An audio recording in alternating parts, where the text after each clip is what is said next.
Hi guys, welcome to my YouTube channel. Myself Ragini. हम लोग punctuation के बारे में पढ़ रहे थे और मैंने आपको पिछली वीडियो में बताया था टॉपिक फुल स्टॉप का यूज़, है ना। हम लोग यहाँ तक पढ़ चुके थे। फुल स्टॉप का यूज़ से पहले कैपिटल लेटर का यूज़ भी हम लोग पढ़ चुके हैं। ठीक है, फुल स्टॉप के यूज़ में क्या थे, दो ही पॉइंट मेन थे, असर्टिव और इम्परेटिव में हमारा फुल स्टॉप लगता है और संक्षिप्त रूप वाले जो अक्षर होते हैं उसमें फुल स्टॉप लगता है ना। अब चलिए आगे पढ़ते हैं। कॉमा का यूज़ कहाँ कहाँ करते हैं पंक्चुएशन में, जो कि बहुत ही ज़्यादा इंपॉर्टेंट है क्योंकि हम लोग अक्सर भूल जाते हैं ना। कॉमा जैसे हिंदी में देखा है ना, हिंदी में एक एग्जाम्पल होता है। हिंदी में क्या एग्जाम्पल होता है, जैसे रोको मत जाने दो, रोको मत जाने दो, है ना। तो एग्जाम्पल आपको सेट करना है कि आप कहाँ पे कॉमा लगाते हैं। रोको के आगे लगा देंगे तो क्या हो जाएगा, रोको मत जाने दो, है ना। अब रोको मत जाने दो, है ना। एक कॉमा से कितना कुछ चेंज हो गया, है ना। ऐसे ही पंक्चुएशन में भी बहुत ज़्यादा इंपॉर्टेंट होता है कि हम लोग comma, full stop, inverted comma, question mark, apostrophe, exclamation, capital letter का यूज़ कहाँ कहाँ और सही तरीके से कर रहे हैं कि नहीं कर रहे हैं ना, बहुत ज़्यादा इंपॉर्टेंट होता है। तो सभी स्टूडेंट्स नोट्स ज़रूर बनाते चलिए ताकि आखिरी में आपको कोई भी दिक्कत ना लगे। ठीक है, चलिए शुरू करते हैं। क्या था हमारा कॉमा का यूज़, कॉमा का प्रयोग।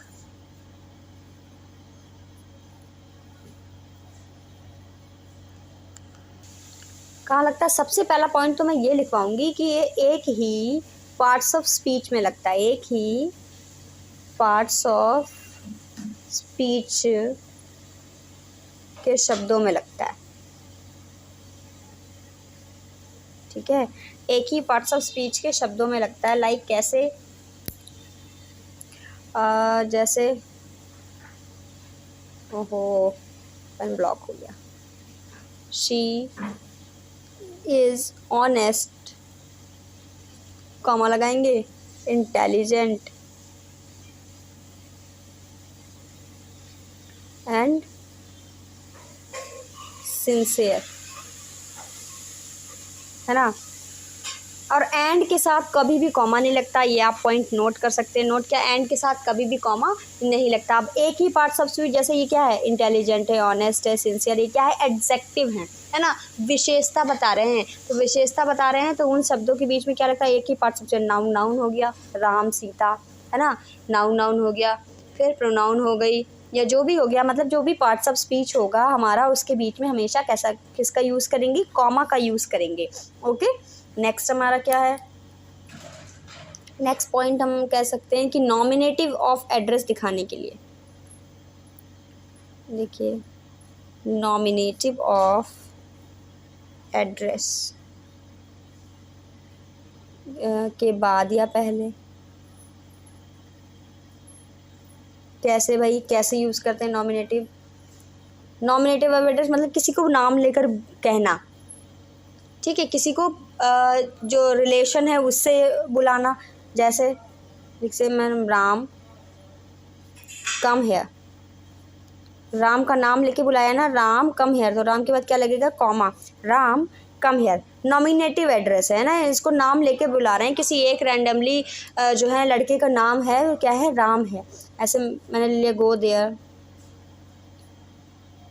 माई सन, अपने बेटे से कह रहा है गो देयर, वहाँ जाओ, तो क्या होगा, यहाँ पे कॉमा आएगा। नॉमिनेटिव एड्रेस क्या है, माई सन, उसका बेटा है, कोई रिलेशन है, गो देयर यानी कि वहाँ जाओ, माई सन, है ना।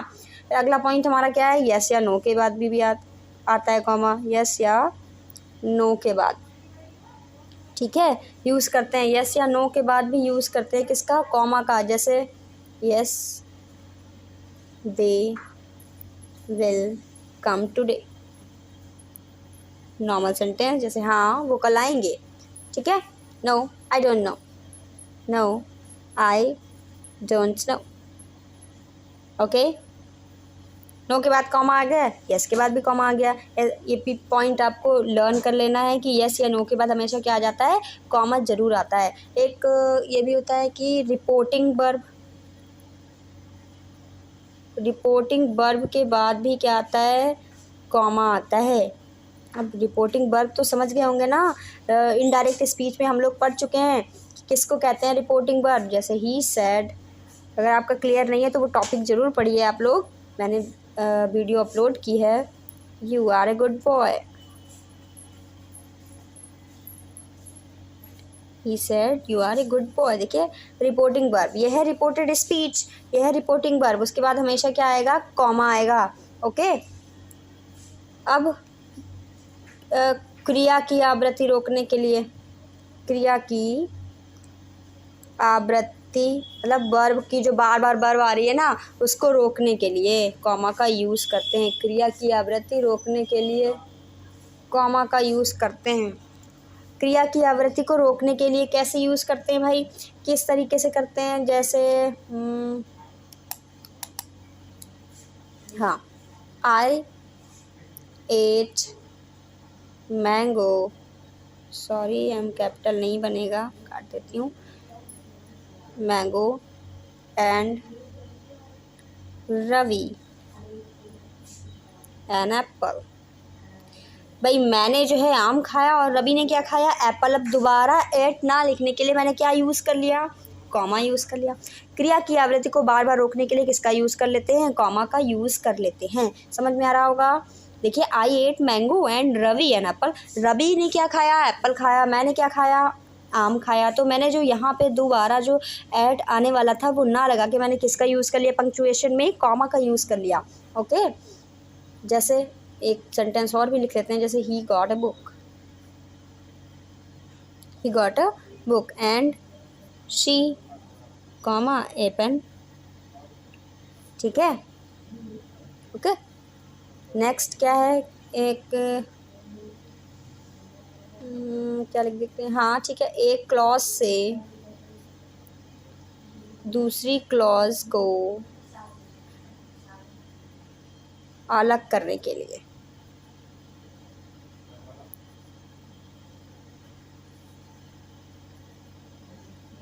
एक क्लॉज से दूसरी क्लॉज को अलग। अब क्लॉज क्या होता है भाई, कंफ्यूज हो रहे होंगे ना कि क्लॉज क्या होता है। क्लॉज होता है subject plus verb plus conjunction,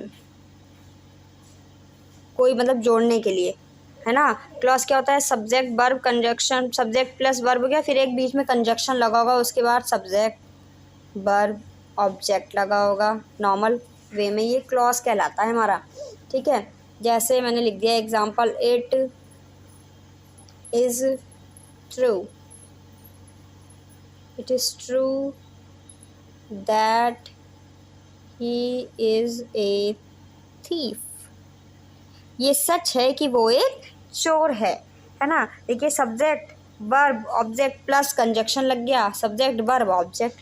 ठीक है, कंजक्शन बीच में जोड़ता है वो क्या कहलाता है, क्लॉज कहलाता है। Okay, that is clear.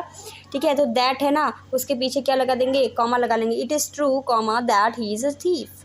Okay, जैसे I know where she lives, मैं जानता हूँ या मैं जानती हूँ कि वो कहाँ रहती है। यहाँ पे कॉमा लग जाएगा, क्यों, क्योंकि वेयर हमारा कंजक्शन है, कंजक्शन के पहले क्लॉज में हमेशा कॉमा आता है। ठीक है, समझ गए भाई। ठीक है, नोट्स ज़रूर प्रिपेयर करते चलेंगे, और जिन भी बच्चों ने हमारा चैनल लाइक और सब्सक्राइब नहीं किया है वो लाइक और सब्सक्राइब करें और शेयर करें। ठीक है, नेक्स्ट हमारा पॉइंट है कि तारीख को सन से अलग करने के लिए, तारीख को सन से अलग करने के लिए।